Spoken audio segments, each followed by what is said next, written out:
है कि मानो एक इंसिडेंट लेते हैं, किसी ने अपनी माता को वृद्धाश्रम में कर दिया। अब माता ने कुछ ऐसा कर्म भी तो किया होगा पिछले जन्म में जिनकी सजा अब वो भुगत रहे हैं। आपकी बात बिल्कुल ठीक है।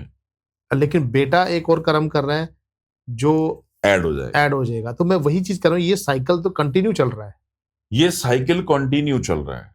देखिए, मैं अब आपको चीज बताता हूँ। माँ की हो सकता है गलतियां हो, इंसान है, इंसान से गलतियां हो जाती हैं, हो सकता है किसी लेवल पे गलतियां हो, लेकिन वो गलतियां बचपन में बस बच्चे ने भी तो की।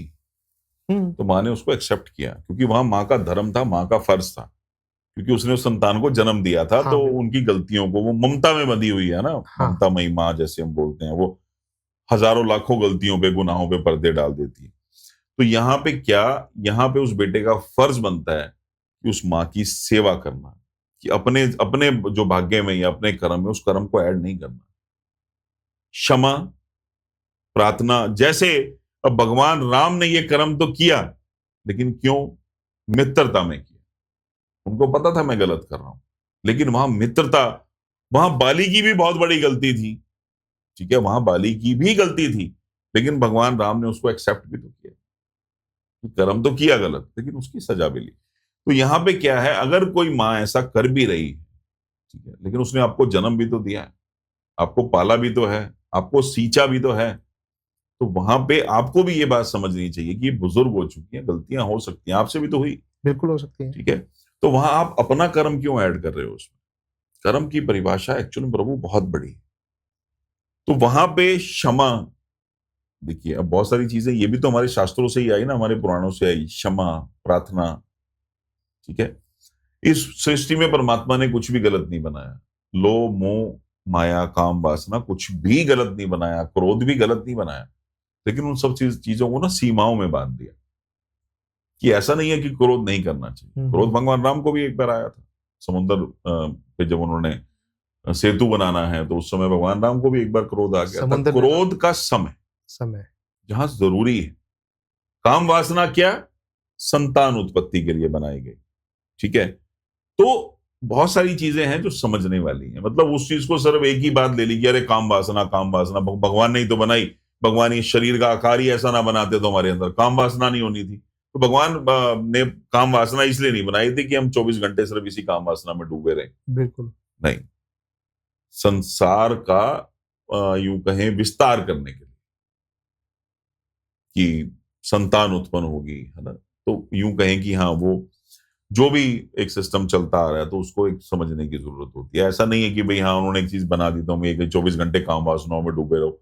हम काम वासनाओं में, यहाँ अब हमारे ऋषि मुनियों ने वीर्य को इतना शक्तिशाली बताया, इतना शक्तिशाली बताया कि वीर्य का नाश कभी नहीं करना चाहिए। एक वीर्य ही है जो मतलब आपके शरीर के अंदर अगर सबसे महत्वपूर्ण कोई चीज है, कोई अमृत है, कोई सोना है, कोई हीरा है, तो वो वीर्य है।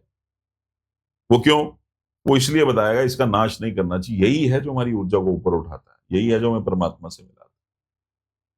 तो मतलब एक शब्द के बहुत सारे मीनिंग हैं, उसको समझने की जरूरत है। अब उसका तरीका क्या, देखिए मैं आपको बताता हूं। कि जैसे मान लीजिए हम सिर्फ साइकिल चला रहे हैं ना, सिर्फ साइकिल ही चलानी आती है ना, हमने कभी स्कूटी चलाई ना कार चलाई, हमें उस चीज के बारे में पता ही नहीं, तो हम साइकिल तक ही सीमित रह जाएंगे, बिल्कुल। है ना। जब हम कोशिश करेंगे धीरे धीरे टू व्हीलर, स्कूटी चलाने की या बाइक चलाने की, हमें वो भी चलानी आएगी, फिर धीरे धीरे हम कार चलाना सीखेंगे, हमें कार चलानी भी आएगी। ऐसा नहीं है। तो यहाँ पे क्या, कि जैसे बहुत सारी चीजें हैं वो समझने के लिए हैं। आपको एक बात समझ में आई, और सबसे बड़ी बात, कि जब आप परमात्मा की शरण में होते, परमात्मा को आपने, हमने अपने आप को परमात्मा के अधीन कर दिया, समर्पित हो गए, पूर्ण समर्पण। जब वो समर्पण आ जाएगा, तब आपके अंदर ज्ञान भी आने लग जाएगा कि इस बात का मतलब क्या है। काम वासनाएं अपने आप धीरे धीरे खत्म होती चली जाएंगी। जब काम वासनाएं खत्म होगी, आपकी ऊर्जा का प्रवाह बढ़ने लगेगा। ठीक है, लोभ, मोह, माया, ये सब चीजें खत्म होती जाएंगी। माया क्या रहेगी, मोह क्या रहेगा, कि सिर्फ इतना कि हाँ, ये मेरी संतान है, मुझे इनका लालन पोषण पालन करना है, सब चीजें हैं, लेकिन बिना मोह माया। सेवा कर रहे हैं, वहां सेवा भाव आ जाएगा, बिल्कुल। वहां मोह माया खत्म हो जाएगी। वो परमात्मा की रचना दिखने लगेगी, और हम उनकी सेवा करने, परमात्मा का दिया हुआ कर्म निभा रहे हैं। तो वहां फिर ये सब चीजें धीरे धीरे खत्म हो, लेकिन इसके लिए पहले समर्पण, भक्ति, ये चीजें बहुत जरूरी है। फिर कर्म की परिभाषा समझ में आती है। वो इतना दयालु है, हमारी ऑडियंस सुन रही है और बहुत सारे लोग, वो कमेंट करके जरूर बताना कि जिनके साथ ये चीज हुई कि कीड़ी पैर नीचे है और आपके मन के अंदर से आवाज आ गई कि यहां से पैर उठा, इसके यहाँ तेरे पैर नीचे कीड़ी है। बिल्कुल होता है सर, होता है ना, बिल्कुल होता है। बहुत बार ऐसा होता है। तो वो कौन है? वो तो हमारे किसी दोस्त ने थोड़ा बताया, यार तेरे पैर के नीचे कीड़ी है। या कई बार हम गलत काम करने लगते हैं, व्यापारी हैं, बहुत बार ऐसे व्यापारी भी होंगे जो इस वीडियो को देखेंगे, कि वो किसी को सामान देने लगे, 980 ग्राम था, दिमाग में आया कि दे देना यार, 980 ग्राम 20 ग्राम में क्या फर्क पड़ रहा है, लेकिन उसी समय मन से आवाज आई मत कर ऐसे। तो वो कौन है? वो शिव है, जो हमारी चेतना है, हर समय हमें जगाते हैं, लेकिन वो चेतना इतनी प्रबल होती चली जाती है, इतनी प्रबल होती जाती है कि जब आपके अंदर समर्पण और भक्ति, भक्ति नहीं स्वार्थ, जब समर्पण आ जाएगा तो स्वार्थ अपने आप खत्म हो जाएगा। समर्पण, ठीक है भोलेनाथ, आप गलत करोगे ही नहीं, और ये सच है, वो गलत करते ही नहीं। बिल्कुल सही बात है। प्रभु श्री राम आप कभी गलत करेंगे ही नहीं मेरे साथ, आप मेरा ध्यान रखना। बस इतना कह के आप अपना निस्वार्थ अपना कर्म करते चले जाएं, भक्ति करते चले जाएं, आपके रिश्ते कभी गलत हो ही नहीं सकते। कर्म भी आपसे गलत नहीं हो सकता। जब मैंने ये बात बोली, चींटी के लिए भी वो पैर उठवा देता है वहां से, ठीक है, मकोड़े के लिए भी वो पैर उठवा देता है वहां से, उस चींटी का भी वो इंतजाम कर रहा है, रोटी का, दाने का, पानी का, है ना। चाहे वो आपके मन में डाल रहा है, यार जहां वहां पे आटा डाला है, अगर चींटियों को ना, यार पक्षियों को बाजरा डाल दिया कर। ऐसा बहुत बार लोगों के मन में ख्याल आता है, बहुत लोगों के मन में आता है, चल यार गौशाला चलते हैं, चलते चलते, ये क्या? अरे वो कर्म भी स्वयं करवाता है आपसे। सही बात है। लेकिन आप उसके थोड़ा सा समर्पित तो होके देखें, उसकी भक्ति में थोड़ा सा जाके तो देखें। अब यहां बहुत बार बोला गया कि अगर एक बार राम नाम ले लोगे तो आपको मोक्ष मिल जाएगा। ये सच है, आप एक बार राम नाम ले लोगे तो आपको मोक्ष मिल जाएगा, लेकिन कब? जब आप शून्य अवस्था में हैं।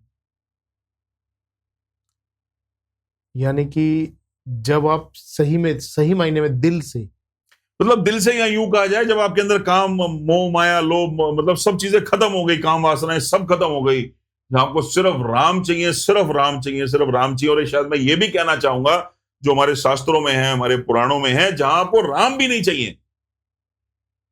क्योंकि मोह, मोक्ष क्या? मोह का अक्ष, मतलब मोह का अंत, हम यूं कह सकते है ना। मोक्ष क्या?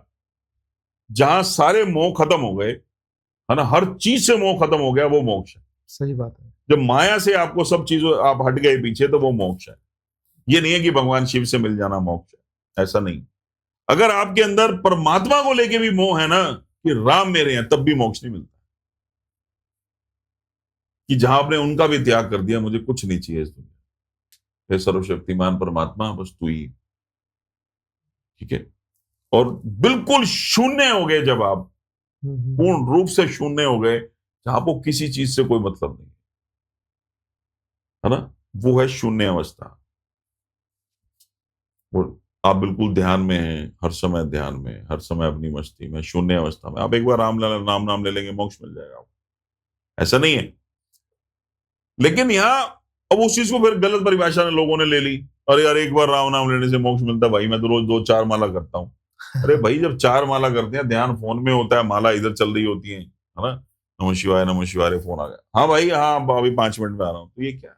सही बात है। ये नहीं, हर चीज के मायने हैं, हर चीज का मतलब है। जैसे भगवान शिव ने ऐसे ही रुद्राक्ष के बारे में समझाया हमारे,